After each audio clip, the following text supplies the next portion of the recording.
92 দিন পর মাছ ধরা শুরু হয়েছে দক্ষিণ এশিয়ার অন্যতম বৃহৎ কৃত্রিম জলাধার কাপ্তাই হ্রদে। ফলে আবার কর্মচঞ্চল মৎস্য অবতরণ ঘাট। প্রথম দুদিনে বেশি ধরা পড়েছে ছোট মাছ, তারপরও খুশি মৎস্যজীবীরা। এবারও মাছ আহরণ ও রাজস্ব আদায় লক্ষ্যমাত্রা ছাড়াবে বলে আশা মৎস্য উন্নয়ন কর্পোরেশনের। নতুন ব্লেন্ডে আরো রিচ অ্যারোমায় সেলন ফ্যামিলি ব্লেন্ড টে।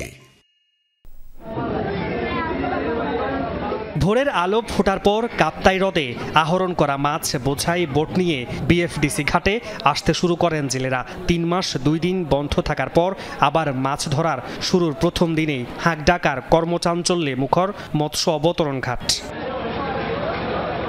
ঢাকা, চট্টগ্রাম সহ দেশের বিভিন্ন জেলায় সরবরাহ শুরু হয়। তবে প্রথম দিন হ্রদে পানি বেশি থাকায় মাছ ধরা পড়েছে কম। বেশিরভাগই কাচকি ও চাপিলা, তাও আকারে ছোট। মাছ তো দেখি মন ভালো না, যেহেতু মাছের গুণমান খুবই ছোট। আগের মাছগুলো গোল পানি হওয়াতে মাছ মরে গেছে। যথেষ্ট পরিমাণ মাছ পড়তেছে। আমরা টাইম নির্ধারিত করে দিচ্ছি, নির্ধারিত পরিমাণে আমরা মাছ চালান দিব। হঠাৎ পানি বেশি হওয়াতে আমাদের মাছ এত বেশি না, মোটামুটি লাগিছে যতটুকু দিছে। আরও কিছুদিন মাছ ধরা বন্ধ থাকলে উৎপাদন বাড়ত বলে মনে করেন ব্যবসায়ীরা। তবে এবছর লক্ষ্যমাত্রা পূরণের পাশাপাশি রাজস্ব আদায়ও বাড়বে বলে আশা বিএফডিসির।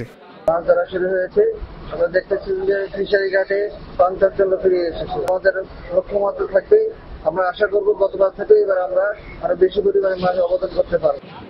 মাছের প্রজনন ও বংশবৃদ্ধির জন্য প্রতি বছর 1 মে থেকে 31 জুলাই 3 মাস কাপ্তাই হ্রদে মাছ ধরায় নিষেধাজ্ঞা থাকে।